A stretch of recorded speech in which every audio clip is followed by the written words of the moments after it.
Hey Rick, here we Hey are. Megan, It's it is. Tuesday, and we're here with how to set our 2026 real Hmm. estate intentions. Are you ready? I'm ready. Always ready. Let's go. Yeah, let's go. All right. So, we're definitely looking into the hottest topics to discuss with everybody. We've got three things to talk about today. Number one is if you were talking to a buyer, Rick, don't answer yet because I'm going to go over the three things. But Hmm. if you were Hmm. talking to a buyer today and they said, I don't want to buy until the end of the year, what advice would you give them? That's number one. Number two, I'm going to talk to home sellers about setting their 2026 intentions and what is the biggest bang they can get for their buck if they spent $500 trying to prepare their house for sale and they've got some time to do so. And the Okay. last point is, Rick, what are some of the biggest mistakes that you've seen people make in the last year and how to avoid them? Okay? Perfect. Let's go. All right, let's do it. Okay, Rick. So, if you were talking to a home buyer today and they said, Rick, I'm calling you because I just want to get prepared. I want to buy a house at the end of the year.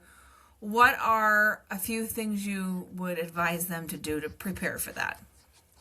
And that's a great question because we're so early in the year, right? And I think the important thing right now, honestly, Megan, is just good planning.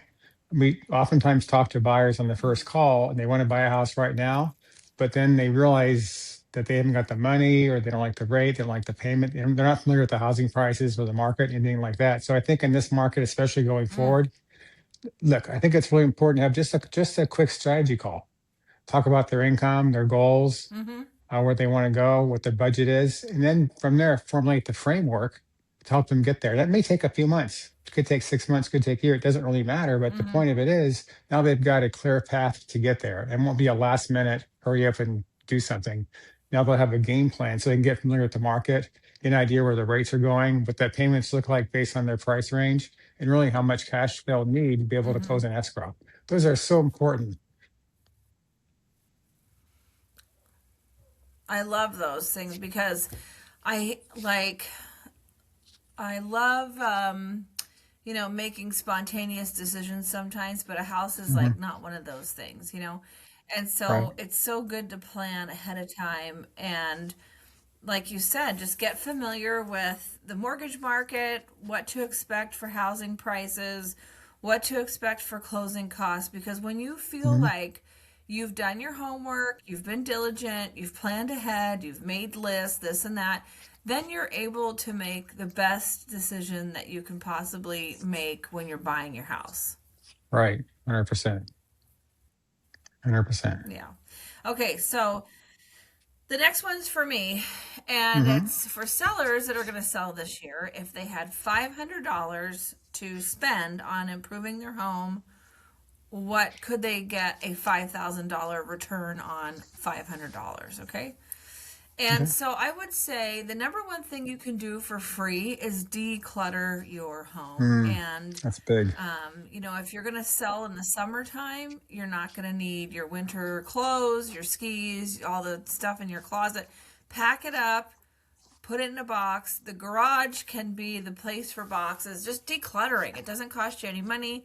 It does cost time, but you will be very, very grateful when it comes time to move and you've decluttered and you're like Mm, ready to rock and roll, right? The next thing is even if your house is a fixer, even if it's a fixer, you still want to show some pride of ownership. It should be mm-hmm, clean. You could clean your house, clean your windows, clean your blinds, clean your front door, clean your front mm, stoop, wash the siding on the outside or what have you. Clean the hell out of that house. So declutter, clean. Now you've got 500 bucks left over. What could you do? Touch up the paint on the inside and the outside, make the front door pop, put new doormats in the front and the back, put some flowers out.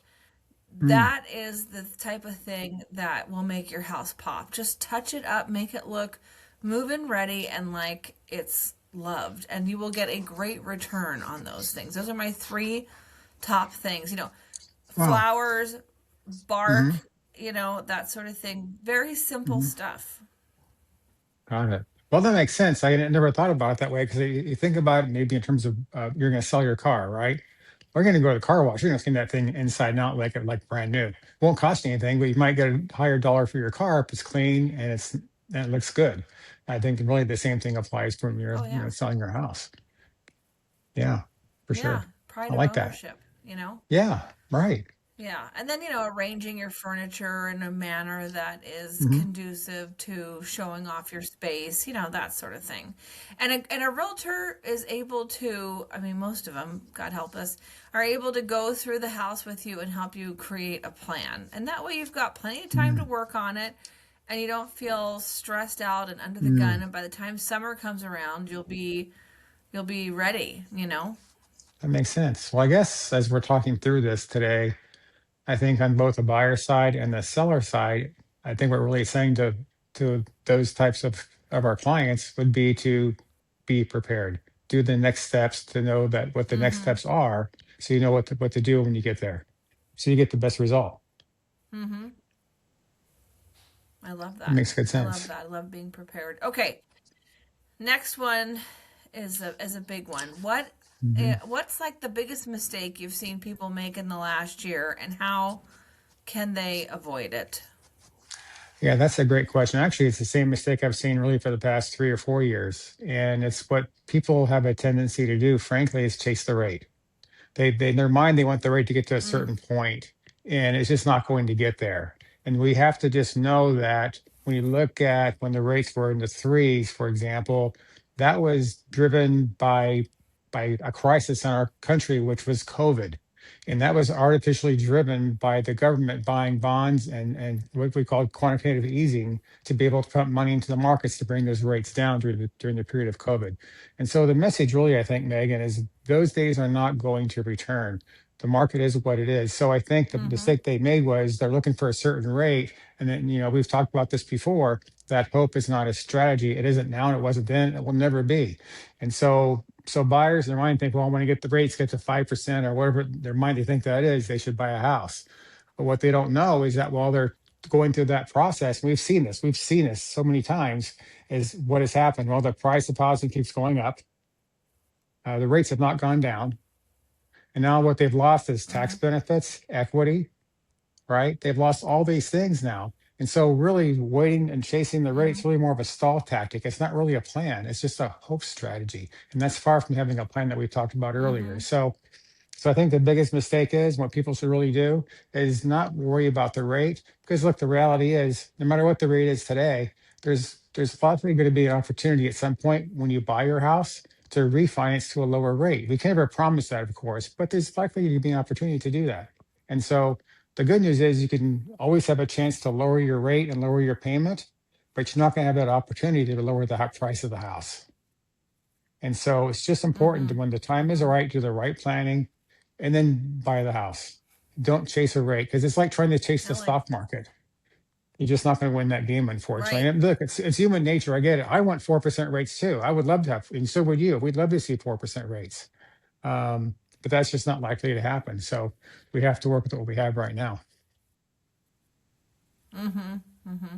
Yeah, I think falling into that same category, if I can add on Mhm. to a number two thing, is people waiting to save more money, and Right. That's another big they're one. they want to wait. They want to, yeah, they want to save till they have 20% down when they Hmm. are already financially Hmm. available, feasible, qualified to purchase now at like Right. 10% down, but they want to wait Or so they have 5% down, three and 20% a half down because they percent don't want to down. pay MI. Right. Well, Yeah, yeah, and they don't that's a want to great pay point. MI, and what That's a it's great point. it, yeah, it's hard to save at the rate of home appreciation, even at 5% on the Hmm. average price of an $800,000 house. That's 40,000 a year. 40,000. No, wait, what is it? 40? 40,000. Oh my gosh, Hmm. 40,000 a year. Anyway, Hmm. you can't save money that quick. So now you're going to save, the extra 20,000 plus the extra amount, and then you're losing equity. It's like If you Hmm. can afford to buy something, then just buy it, and Right. you can, pay a lump sum towards your principal maybe, and get your mortgage, what is it called, recast after you pay a Hmm. lump sum Hmm. off. I mean, there's other Hmm. opportunities, but at least you got in while the getting in was better than it currently would be. Right. You're right. You're right. Great point, Megan. So here's the math. If you put people on, the math is really simple. And I hear this a lot with conversations with home buyers. They've got enough money to buy the house now. You're told they can do it 5% down, 3.5% down, 10% down, but they really want a bigger down payment because they want that lower, they want the lower payment. So they want to save a bigger down payment, and they don't like the PMI. Okay, well, let's look at that. What does that mean? How much does PMI cost? Well, depending upon a couple of factors, most of the time PMI is less than $100 a month. That's the reality. And by the way, Mm-hmm. as we know, on a conventional mortgage, PMI is not necessarily permanent. At some point, you can have that PMI removed. Number one. Number two, here's the math. For if they're saving all this money, let's say they wanted to save $20,000 more to get what they want, for example, how Mm-hmm. long would it take them reasonably to save $20,000 more? If you've been saving for 5 or 7 years to get what you've got, how much longer will it take to save 20,000 more? It won't be 6 months, right? And so, but here's the math: the Mm-hmm. difference in your monthly payment for that $20,000 is about $100 a month.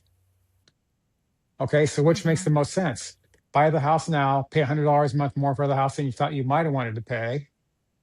But while you're thinking you can save for that house, instead of saving 20,000, you've lost $40,000 in equity, which makes the most sense, Right. right? And so I think when home buyers see that, start to see the Ugh. math behind that, that makes sense. Okay, if you like the house and you can make the payment, and you're qualified and approved, buy the house. That's the right strategy every time. Because Yes, we've go had for so it. many buyers during the COVID Mm-hmm. years, they kept waiting, chasing something that they wanted. And guess what? 3 years later, they're still renting, and they may not ever get into on the housing market now. We don't know, but they've lost a boatload of money because they Mm-hmm. thought they had a better plan and they weren't Mm-hmm. following the guidance it takes to get there. And again, it's that lack of planning, Right. lack of understanding the framework to get there, which is hurting people a lot. Mm-hmm. I agree. Yeah. Yeah, and I think we're gonna have Louis, the tax man, back on. I Hmm. think it's Oh, next good. week or so, and I'm pretty sure I read somewhere that Hmm. MI is tax deductible as of this year There's too. talk about So, that. Yeah, we'll have them confirm that. I think that's well, true we now. can verify Yes. with Louis. Hmm. Yeah, And yeah, then we'll also verify. the write off for the Okay, Rick. property Well, I taxes think has these gone are up just, too. yeah, exactly. Finally, my gosh. Oh my gosh, Anyway, right? okay, that's really good information. And again, if anybody has any questions about this thing, or they want to do their pre-qualifying pre-qual talk ahead of time, or me to come look at your house and explain to you some things that you could do for less than 500 bucks, it'll increase your value significantly. Or if you want to know more about mistakes you could avoid, just reach out to us. We're nice people. We don't bite.